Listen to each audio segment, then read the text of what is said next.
झुकता वही है जिसमें जान होती है, वरना अकड़न तो मुर्दों की पहचान होती है। नमस्कार दोस्तों, मैं विशाल सिंह आप सभी का हार्दिक स्वागत करता हूं।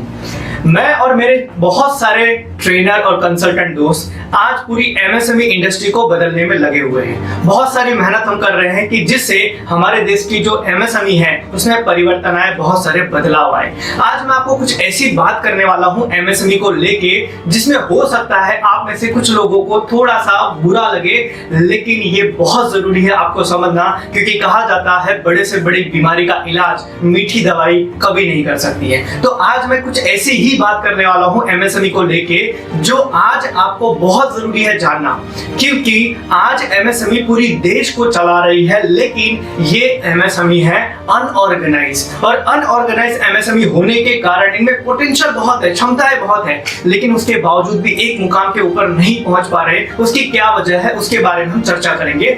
उससे पहले हम समझ लेते हैं कि एमएसएमई में आता कौन है। कई लोग तो कंफ्यूज है कि मैं एमएसएमई में हूं या नहीं हूं, तो मैं आज आपकी कंफ्यूजन को दूर करता हूं कि एमएसएमई में आता कौन है। एमएसएमई में सबसे पहले आता है वो किराने का स्टोर, जो एक छोटे से किराने की दुकान आपके नुक्कड़ पर होती है। वो सब्जी वाला, वो ऑटो का ड्राइवर, वो कपड़े की दुकान वाला, वो छोटे से लारी लेकर बैठने वाला, ये सब लोग एमएसएमई में आते हैं। और इन सब में अगर आपका भी बिजनेस है तो आप भी एमएसएमई में आते हैं।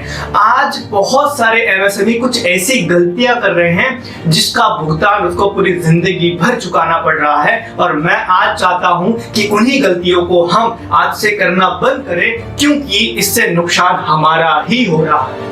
हम और हमारे बहुत सारे ट्रेनर साथी, बहुत सारे कंसल्टेंट एमएसएमई को बदलने में लगे हुए हैं, लेकिन एक सवाल कभी कभी दिमाग में आता है, क्या एमएसएमई के अंदर जो बिजनेसमैन आ रहे हैं वो भी खुद डेवलप होना चाहते हैं या नहीं। ये बहुत बार सवाल आता है कि हम मेहनत कर रहे हैं, लेकिन अगर सामने से आप अगर रिस्पॉन्स नहीं करेंगे, अगर आप चीजों को मानेंगे नहीं, समझेंगे नहीं, करेंगे नहीं, तो बदलाव आएगा कैसे। एक हाथ से ताली कभी नहीं बजेगी। तो कभी कभी ऐसा सवाल आता है। आज मैं देख रहा हूं कि बहुत सारे एमएसएमई के लोग हैं जो बड़ी बड़ी मल्टीनेशनल कंपनीज हैं, उनका विरोध कर रही है। जैसे कि आज अमेज़न को हटाओ, फ्लिपकार्ट को हटाओ, ओला को हटाओ, उबर को हटाओ। मेरा सवाल है क्यों हटाए भाई, क्यों?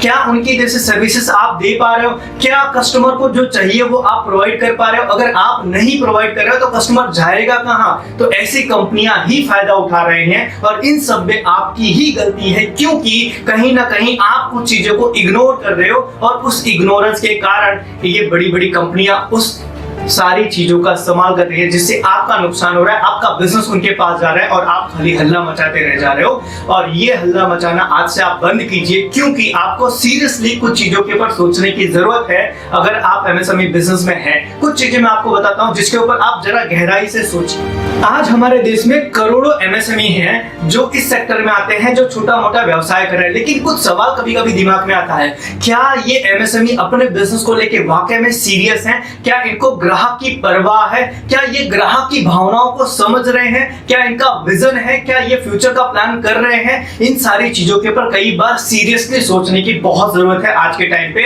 जितने लोग भी एमएसएमई में काम कर रहे हैं। क्योंकि मैं कुछ दिनों से बहुत सारी चीजें ऑब्जर्व कर रहा हूं, जो छोटे छोटे बिजनेसमैन बहुत गलतियां कर रहे हैं, और इन गलतियों का नुकसान उनको बहुत बड़ा हो रहा है। कुछ गलतियां मैं आज आपको बताता हूं, और वो मैं एक स्टोरी के माध्यम से बताऊंगा। एक नहीं, दो स्टोरी में बताऊंगा, और जरा आप बताना कि क्या आपके साथ भी ऐसा हो रहा है। और हाँ, इस वीडियो को उन तक जरूर पहुंचाना कि जो लोग एमएसएमई का बिजनेस कर रहे हैं और ये गलतियां कर रहे हैं, क्योंकि अगर ये गलती आज वो नहीं सुधारेंगे तो आने वाले समय में उनके बहुत बड़ा नुकसान होगा। हम चिल्लाते रह जाएंगे और बड़ी बड़ी कंपनियां बिजनेस लेकर चले जाएंगे, हम कुछ नहीं कर पाएंगे। तो खास ध्यान रखना, ये गलतियां आप अगर कर रहे हैं तो आज से आप बंद कर दीजिएगा। चलिए शुरू करते हैं, कौन कौन सी गलतियां हो रही हैं। जब भी कोई बड़ी कंपनी कुछ बड़ा लेकर आती है तो कई बार छोटे छोटे जो एमएसएमई है वो विरोध करना शुरू कर देते हैं, वो उसके बारे में मोर्चा निकालना शुरू कर देते हैं, इस चीज को सोचने के बजाय कि अगर बड़ी कंपनी ऐसा कुछ कर रही है तो हम ऐसा क्या करें जिससे हमारा ग्राहक हमें छोड़कर ना जाए।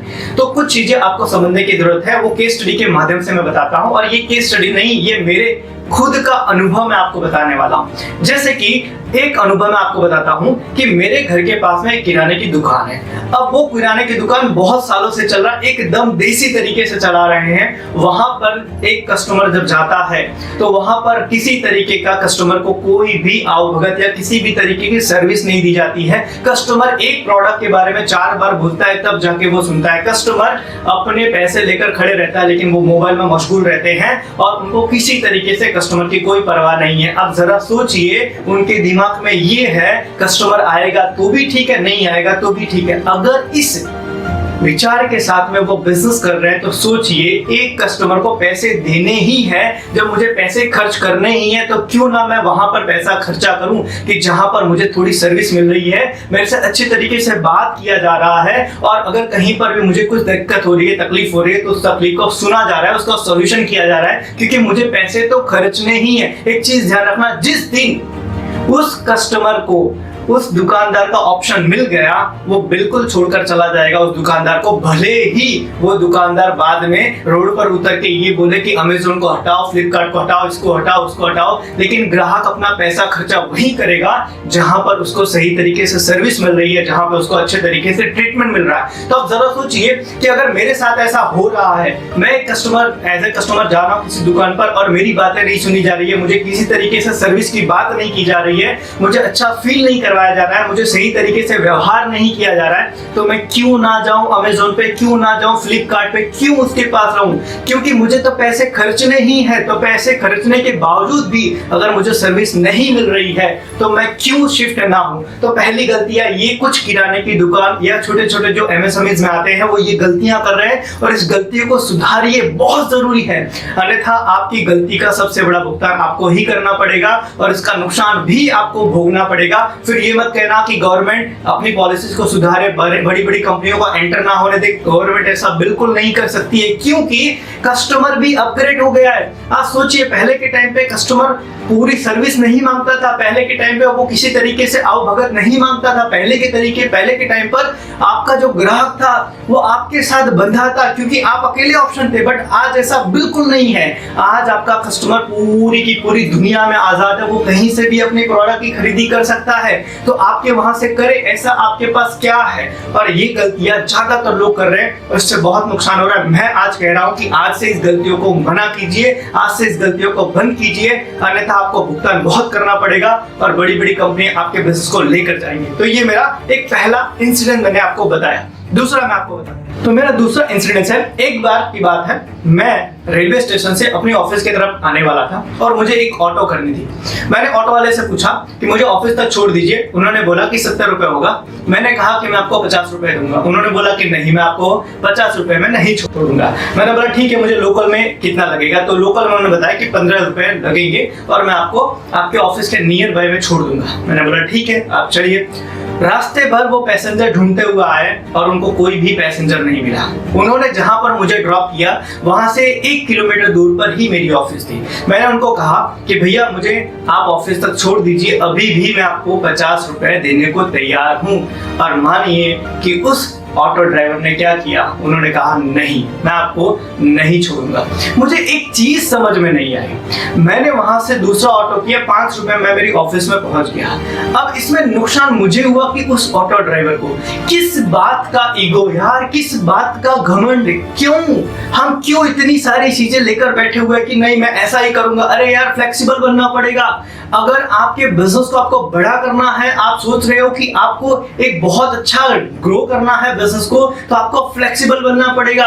मुझे बताइए क्यों मैं ओला और उबर यूज ना करूं? अगर मुझे पैसे खर्चने के बावजूद भी ऐसा बर्ताव मेरे साथ हो रहा है तो क्यों ना? और ऐसे आप हजारों लोगों के साथ ये अनुभव हुआ होगा और बहुत सारे लोगों ने इसीलिए लोकल लोगों के साथ में काम करना बंद करके ऐसे लोगों के साथ काम करना शुरू कर देंगे। अभी सोचिए, ओला वाले अपने ड्राइवर को ट्रेनिंग देते हैं कि good morning, good afternoon, good evening, sir बोलिए, मैडम बोलिए, उनको सही तरीके से बात करना सिखाते हैं। और जबकि जो लोग लोकल हैं, जो लोग इन सब चीजों में विश्वास नहीं करते, वो किधर जाने का, कैसे करने का, क्या करेगा, ये लैंग्वेज बात करते। अरे उनके साथ बार्गेनिंग करने का सही तरीका भी उनको नहीं आता है, किसी की भी इंसल्ट कर देते हैं, कपड़े के हिसाब से वो कस्टमर को जज कर रहे। क्यों भाई, क्यों?